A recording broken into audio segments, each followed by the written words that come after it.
In the example that you're about to see, our student will be verbalizing their thought process during the 2-minute breakdown.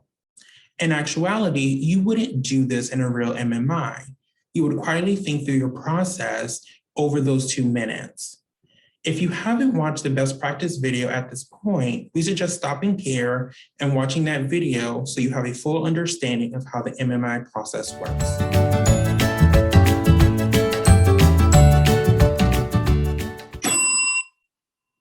So, a proposed bill would require all individuals to vote in federal elections, or they'd face a $100 fine. What do you think about this bill? Well, first, I think there are many things that I need to think about when I'm considering all aspects of this bill. First thing that comes to my mind is the American voter. There's a possible disenfranchisement of some voters, and there's also privileges of other voters. Can everybody in America afford these fines? Not everyone in the US is of an equal socioeconomic status, and the poor would certainly be disproportionately affected by an act like this. Voter eligibility and registered voters versus unregistered voters is also an issue that comes to mind.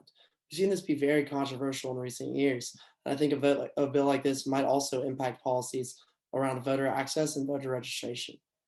Government and society is something that also comes to my mind. Why only federal elections? And will this proposal later transition to all elections? Will all elections eventually be accompanied by a fine? Do we want to capture all voices and have a fully representation in our government? Is this bill accomplishing that? This is essentially creating a poll tax, and throughout the years of suffrage movements, this is now considered unconstitutional. There are barriers. There's a lot of barriers to voting that I have to consider. One of these barriers is transportation issues. Another barrier might be just lack of voter knowledge that results from a lack of time, low socioeconomic status, which creates financial pressures, and health issues, which makes it harder for people to get informed about voting and have access to voting.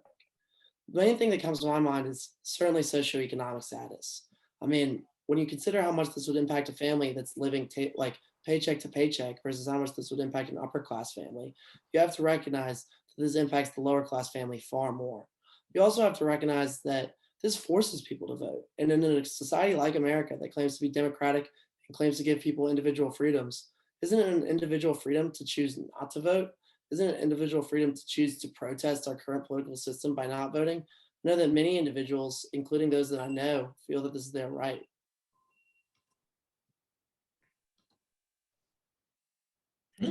Hi, my name is Jabari. Hi, I'm David. Nice to meet you. Nice to meet you too. You can go ahead and get started. All right, thank you.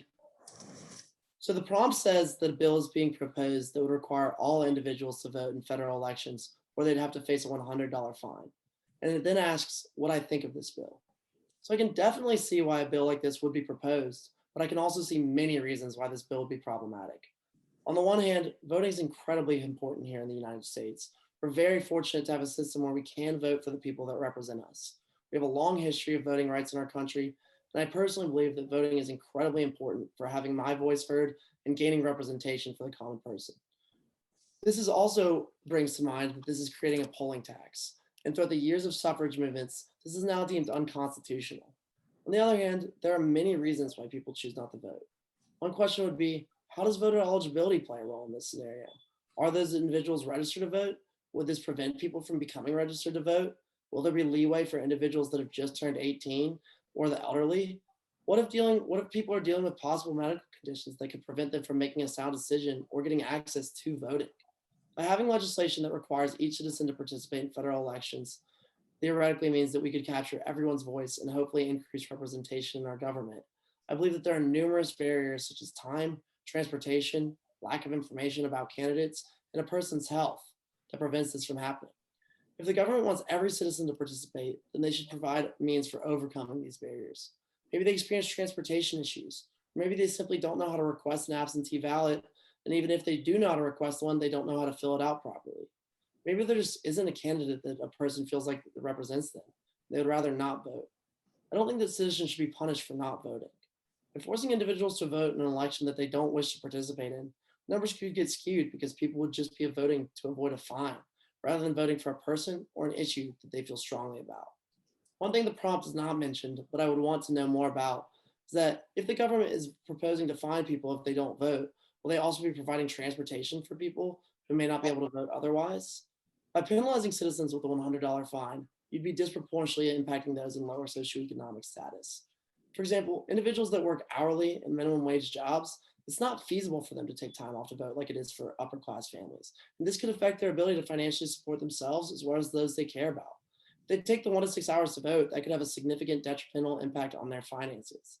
Also, would this fine only be given for federal elections, or would this grow to include special elections and primary elections? In the prompt, it says specifically in the language that it would be for federal elections. However, I'm not sure if state and local elections would eventually fall under the umbrella of this proposal. I personally feel that state and local elections are just as important, if not more important, than federal elections. Those elections end up being more evidently impactful on an individual in their hometown and those they care about. They're fined for all of these elections. This cost would be astronomical, and it could impact all Americans and our entire economy. While I feel that voting is one of the most important ways that as an American I can share my voice and participate in a democratic society, I also believe that imposing a $100 fine on individuals who choose not to or are unable to vote is extremely problematic. I want more information on how this proposal seeks to overcome voting barriers and promote a safe and inclusive voting experience. But also want to know why state and local elections were left out of the language of this proposal. One of the main things that also concerns me, my biggest concern, is definitely the disproportionate socioeconomic status of those individuals that are affected by this. I think that by incentivizing people of lower socioeconomic status to vote more than those in upper and middle class families, you might actually end up with a less representative population of voters. You'd end up forcing those people in lower socioeconomic statuses to vote. Great, thank you. So you mentioned you'd like to know if the proposed bill would be talking about eradicating those barriers to voting. So let's pretend that the bill does have that. Does that change your response? This wouldn't change my answer. By finding people who don't vote, you're still taking away people's autonomy. Autonomy is something that's extremely important.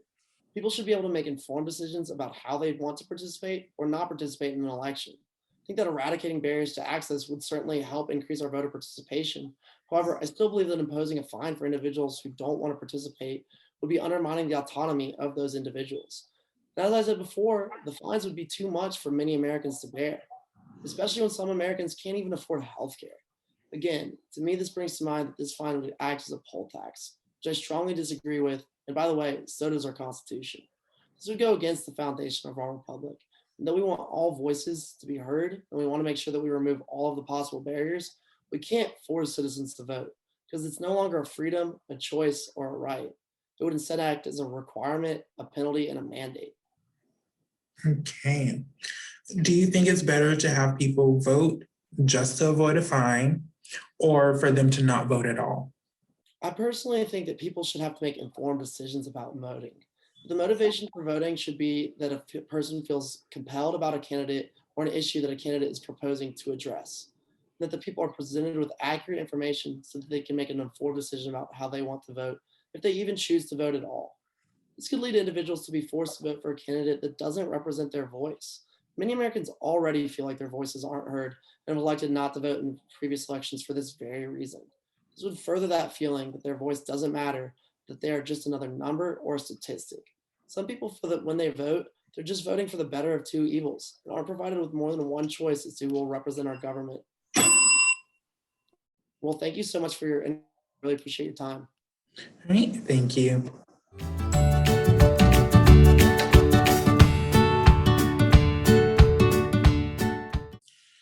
The purpose of the MMI, it is not to have a right or wrong answer, but to showcase your critical thinking skills. Life is not in black and white, but in shades of gray.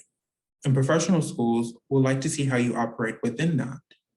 Though this was an excellent answer, there were a plethora of other factors the applicant could have brought in, such as an opposing viewpoint.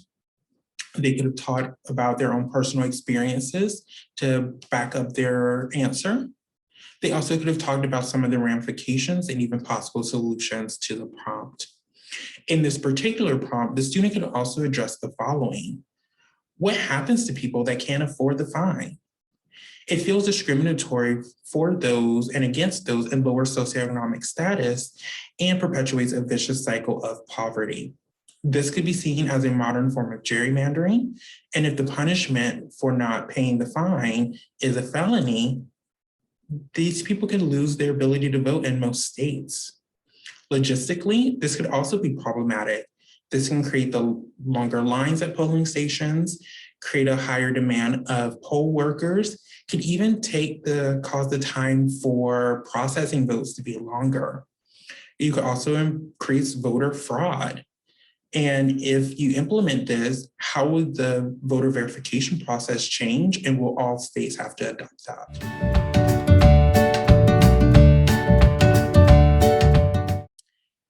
To recap, make sure you identify the players, identify any missing information, and to take note of any specific questions asked of you in the prompt.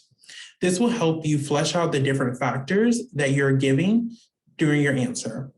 The goal is not to solve the problem, but to showcase your critical thinking and other soft skills. It is okay to think out loud, as you should. You do not have enough time to compose a fully formed 4-minute answer in the 2 minutes that you have to break it down. Think through the main points and talk it out in the station. Good luck.